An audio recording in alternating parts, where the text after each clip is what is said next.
तो दोस्तों आज हो गया 9 जनवरी 2023 यूपी समेत देश दुनिया की सभी ताज़ा बड़ी खबरें लेकर आए सिर्फ आपके लिए खबर शुरू करते हैं। उस पर चैनल को अब तक सब्सक्राइब ना किया हो तो चैनल सब्सक्राइब कर दें, लाइक कर दें, शेयर कर दें ताकि इसी तरह खबर आप हर रोज देख सकें। चलिए शुरू करते हैं आज की पहली बड़ी खबर। सिंगापुर और ऑस्ट्रेलिया की कंपनियां उत्तर प्रदेश में सबसे ज्यादा 24,560 करोड़ रुपए का निवेश करने को तैयार है, पर सबसे ज्यादा रोजगार अमेरिका से आने वाली कंपनियों के जरिए ही मिलेगा। आपको बता दें कि अमेरिका की 6 कंपनियां कुल 11,720 करोड़ का निवेश करने की तैयारी में हैं। उनके जरिए 37,000 लोगों को रोजगार मिलेगा। बिहार में जाति आधारित गणना पर डिप्टी सीएम तेजस्वी यादव ने कहा है कि जातीय जनगणना से वैज्ञानिक आंकड़े सामने आएंगे, विकास में कारगर साबित होंगे, उसी हिसाब से बिहार का बजट बनेगा। लालू जी के साथ हम लोगों की पहले से ये मांग रही है, हम लोग सड़क पर भी उतरे हैं। आपको बता दें कि बिहार में जाति आधारित गणना का कार्य 7 जनवरी से शुरू होने जा रहा है। इसके पहले चरण में सिर्फ मकानों को गिना जाएगा। उत्तराखंड के जोशीमठ में भू धसाव के बाद लोगों की आंखों से आंसू रुकने का नाम नहीं ले रहे हैं। कड़ाके की ठंड में अपने आशियाने को छोड़ने का गम भी सता रहा है। पूर्वजों द्वारा बनाए गए मकान में दरारें पड़ने के बाद घरों को छोड़ने का जीवन भर के लिए दर्द मिल गया है। आपको बता दें कि लोगों की नम आंखें बस अब उत्तराखंड सरकार को देख रही है ताकि उनके भविष्य पर फैसला हो सके।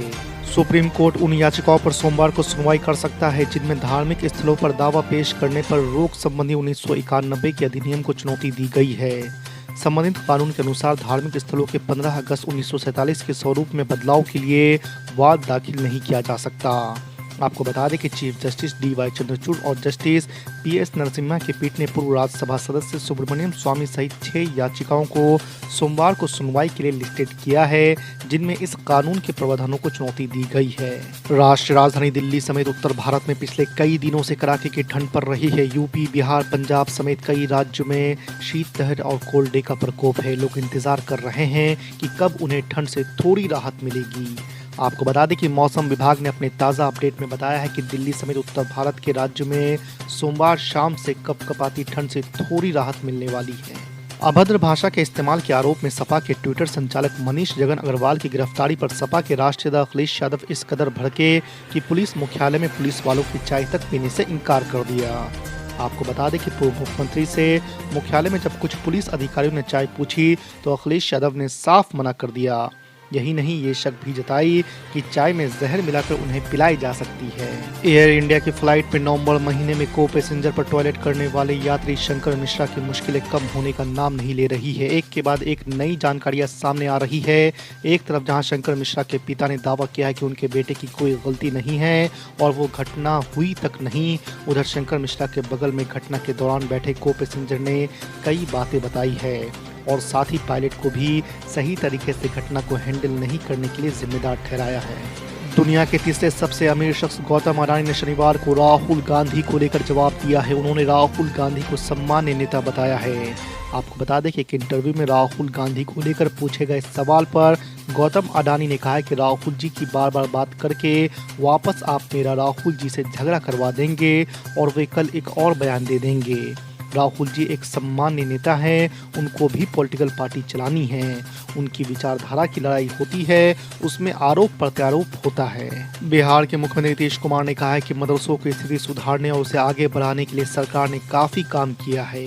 मदरसों में अब बेहतर ढंग से पढ़ाई हो रही है, इनमें साइंस की भी पढ़ाई हो रही है। हमने मदरसे में पढ़ाई और हॉस्टल की सुविधा को लेकर ज़रूरी निर्देश दिए हैं। आपको बता दें कि समाधान यात्रा के चौथे दिन रविवार को सिवान पहुंचे मुख्यमंत्री नीतीश कुमार ने महाराजगंज प्रखंड में मदरसा इस्लामिया अरबिया में छात्र छात्राओं से मुलाकात की। शाहरुख खान की फिल्म पठान इन दिनों पूरे देश की सुर्खियों में है। पठान फिल्म रिलीज से पहले ही विवादों में घिर गई है। आपको बता दें कि एमआईएम के बिहार प्रदेश अध्यक्ष अख्तर ईमान ने कहा है कि इस मुल्क में बीजेपी और उसकी हमलावर जमात नफरत की सौदागरी करके ही अपनी सियासी रोटी सेकती है।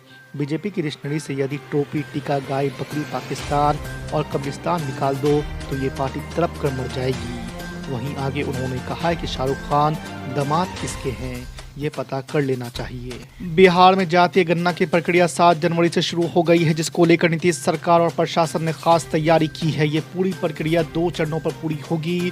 पहले चरण में राज्य के सभी मकानों की संख्या गिनी जाएगी और फिर दूसरे चरण यानी मार्च से सभी जातियों और धर्मों के लोगों से संबंधित आंकड़े जुटाए जाएंगे।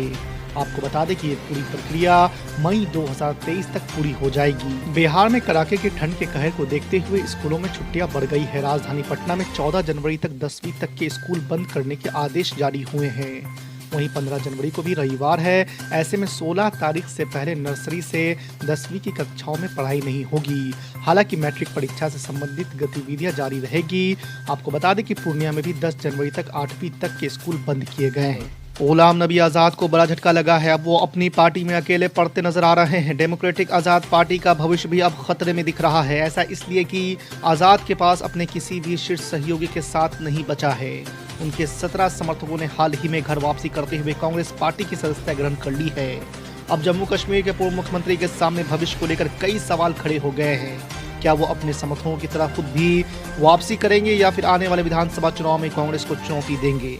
कांग्रेस नेता राहुल गांधी की भारत जोड़ो यात्रा सिर्फ 3 दिन ही उत्तर प्रदेश जैसे बड़े राज्य में रही। इतना ही नहीं, उनकी यात्रा में ना तो अखिलेश यादव और ना ही मायावती शामिल हुई। इसके बावजूद कांग्रेस पार्टी के तमाम बड़े नेता और कार्यकर्ता दावा कर रहे हैं कि लोगों से मिल रही प्रतिक्रिया उत्साहित करने वाली है। इसका सबसे बड़े कारण लोनी बॉर्डर से किराना तक की यात्रा में बड़े पैमाने पर शामिल हुए मुसलमानों की भीड़ है। कांग्रेस के एक नेता ने कहा है कि पश्चिमी यूपी के जिन जिलों से भारत जोड़ो यात्रा गुजरी उनमें मुस्लिम आबादी अच्छी खासी है। शराब घोटाले में बेदाग रहे मनीष सिसोदिया ईडी की दूसरी चार्जशीट में भी नाम नहीं। जी आपको बता दें कि दिल्ली के कथित आबकारी नीति घोटाले में ईडी ने शुक्रवार को अदालत में 7 कंपनियों और 5 व्यक्तियों समेत 12 लोगों के खिलाफ पूरक आरोप पत्र दायर किया। इस आरोप पत्र में भी दिल्ली के उप मुख्यमंत्री मनीष सिसोदिया का नाम बतौर आरोपी शामिल नहीं किया गया है। त्रिपुरा में एक रैली को संबोधित करते हुए केंद्रीय गृह मंत्री अमित शाह ने बीते गुरुवार को ऐलान किया कि अयोध्या में भगवान राम का मंदिर 1 जनवरी 2024 तक बनकर तैयार हो जाएगा। उनकी ये बात कांग्रेस पार्टी के राष्ट्रीय अध्यक्ष मल्लिकार्जुन खड़गे को पसंद नहीं आई। उन्होंने अमित शाह की आलोचना करते हुए उनकी साख पर सवाल उठाया है। हरियाणा के पानीपत में राहुल गांधी की भारत जोड़ो यात्रा को संबोधित करते हुए कहा कि गृह मंत्री देश की सुरक्षा की बात करने के बजाय मंदिरों के बारे में बात कर रहे हैं। सुप्रीम कोर्ट ने कहा कि कॉलेजियम प्रणाली पूरी तरह से सही है। ऐसा हम नहीं कहते, क्योंकि कोई भी प्रणाली पूर्ण नहीं है। लेकिन यदि सरकार नियुक्तियों के लिए बेहतर प्रणाली लाना चाहती है तो लाए, परंतु जब तक मौजूदा प्रणाली है उसका सम्मान होना चाहिए। शीर्ष अदालत ने यह टिप्पणी उच्च न्यायपालिका में जजों की नियुक्ति पर कॉलेजियम की सिफारिशों को रोकने और दोहराए जाने पर उन्हें हरी झंडी नहीं देने के मुद्दे पर सुनवाई करते हुए। तेलंगाना में इसी साल विधानसभा चुनाव होने हैं। इससे पहले ही कांग्रेस ने असदुद्दीन ओवैसी के खिलाफ मोर्चा खोल दिया है।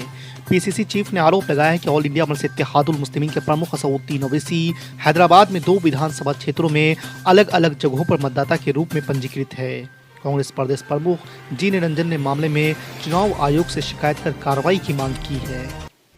साल 2024 के आम चुनावों से पहले इसी साल यानी 2023 में 9 राज्यों में विधानसभा चुनाव होने हैं। लोकसभा में विजय की हैट्रिक लगाने की उम्मीद कर रही भाजपा ने राज्य चुनाव के लिए अभी से कमर कसना शुरू कर दिया है।